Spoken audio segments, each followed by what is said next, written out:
Hello everyone, 19 जून से 21 जून के बीच market में एक इंटरेस्टिंग कंपनी का आईपीओ ओपन होने जा रहा है, डी डेवलपमेंट इंजीनियर्स लिमिटेड या फिर डी पाइपिंग सिस्टम्स लिमिटेड। जैसा कि आपको कंपनी के नाम से समझ में आ रहा होगा, ये कंपनी पाइपिंग सॉल्यूशंस प्रोवाइड करती है डिफरेंट ऑयल कंपनीज को, गैस कंपनीज को, पावर कंपनीज को एंड इसके अलावा केमिकल कंपनीज को। आज के इस वीडियो में हम इस आईपीओ का डिटेल्ड एनालिसिस करने वाले हैं एंड में हम ये देखेंगे कि हमें इस आईपीओ में अप्लाई करना चाहिए या फिर अवॉइड कर देना चाहिए। सबसे पहले हम ये समझ लेते हैं कि कंपनी करती क्या है। ये कंपनी एक इंजीनियरिंग कंपनी है एंड ये specialised process piping solutions provide करती है डिफरेंट सेक्टर्स को, जिसमें आ जाते हैं यहाँ पर गैस, यानी कि गैस रिलेटेड जो भी इंडस्ट्रीज होती है वहां पर ये अपने पाइप्स प्रोवाइड करती है। इसके अलावा पावर सेक्टर, जिसमें न्यूक्लियर पावर भी इंक्लूड हो जाता है। नेक्स्ट आ जाता है केमिकल सेक्टर, यानी कि केमिकल रिलेटेड जो भी कंपनीज होती हैं वहां पर जो पाइप्स यूज होते हैं वो ये कंपनी प्रोवाइड करती है। इसके अलावा अगर हम प्रोसेस की बात करें कि ये प्रोसेस कौन सा फॉलो करती है,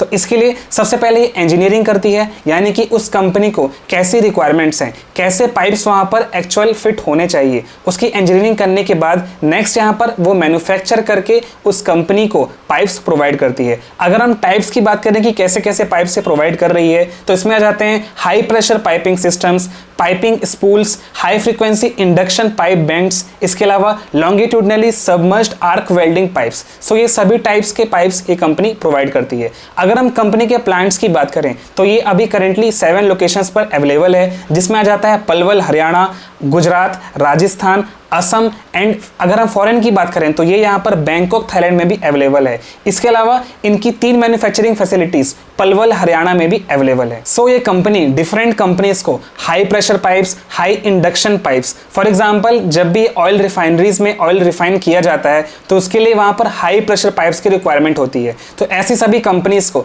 ये कंपनी पाइपिंग सॉल्यूशंस प्रोवाइड करती है। आई होप अब आपको क्लियरली समझ आ गया होगा कि ये कंपनी काम क्या करती है एंड कंपनी का सेक्टर क्या है। अब हम डायरेक्टली स्क्रीन पर चलते हैं और इस आईपीओ के बारे में बाकी सब डिटेल्स देखते हैं। फ्रेंड्स, अब हम इस कंपनी के फाइनेंशियल डेटा को भी देख लेते हैं, जिससे हमें समझ आ जाएगा कि कंपनी अपने सेक्टर में कैसा परफॉर्म कर रही है।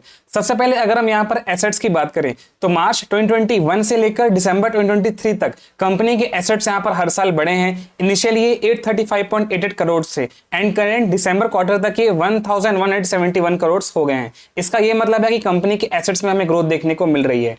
अगर हम रेवेन्यू की बात करें तो रेवेन्यू भी हर साल यहाँ पर बढ़ा है, बट मार्च 2022 में इनका रेवेन्यू जो कम होकर 470 करोड़ के आसपास हो गया था।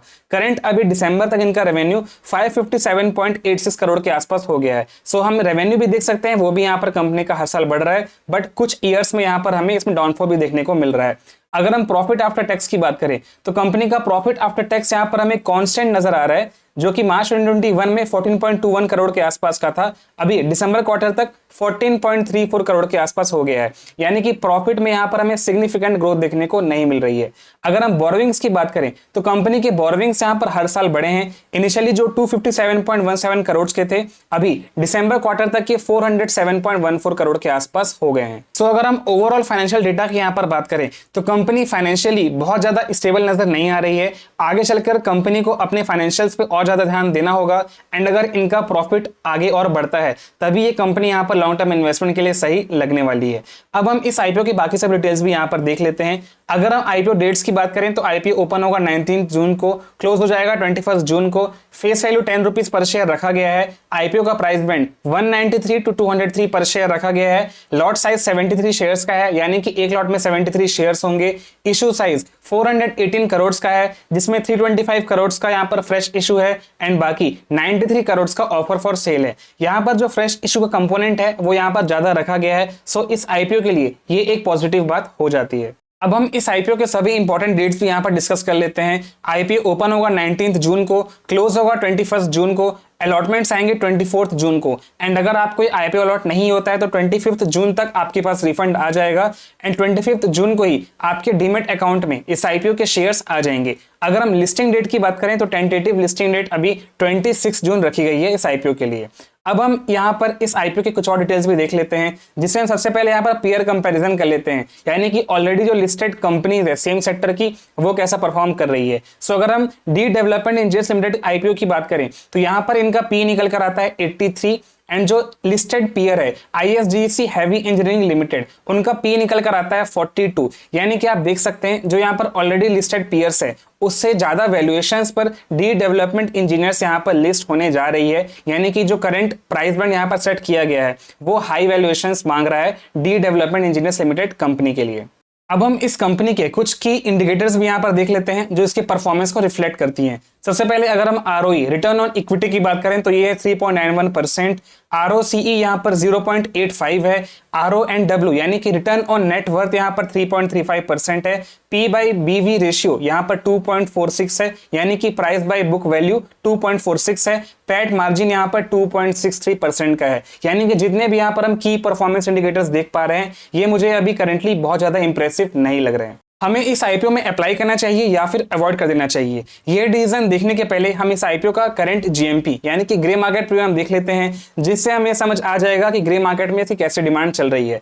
इस IPO का करंट GMP 50 रुपीज चल रहा है। यानी कि अगर हम पर lot expected listing gains check करें तो हमें एक लॉट में 3650 रुपीज का प्रॉफिट बता रहा है। इसका यह मतलब हुआ कि एस्टिमेटेड लिस्टिंग 24.63% का है। हमें इस IPO में 25% तक का लिस्टिंग गेन देखने को मिल सकता है एज पर करंट GMP। सो हम यहाँ पर देख सकते हैं कि इसका जो GMP है वो अभी 20 to 30% रेंज के बीच में चल रहा है। यानी कि ग्रे मार्केट में इसकी अभी डिमांड बनी हुई है। फ्रेंड्स, अब हम फाइनल डिसीजन देख लेते हैं कि हमें इस IPO में अप्लाई करना चाहिए या फिर अवॉइड करना चाहिए। सबसे पहले हम लिस्टिंग इन पर्सपेक्टिव की बात कर लेते हैं। जैसा कि मैंने आपको अभी कंपनी के GMP के बारे में बताया, इसका GMP हमें 25% तक का एक्सपेक्टेड लिस्टिंग इन बता रहा है। बट अभी ये IPO ओपन होने में 3 से 4 दिन बाकी हैं, तब तक इसके GMP में हमें और ज़्यादा फ्लक्चुएशन देखने को मिल सकता है। हो सकता है इसका GMP और ऊपर जाए एंड नीचे भी आ सकता है। इसलिए करंट GMP को देखते हुए ये डिसीजन लेना कि हमें इस IPO में अप्लाई करना चाहिए लिस्टिंग इन के लिए, ये सही नहीं होगा। इसके लिए हमें ये IPO ओपन होने देना चाहिए।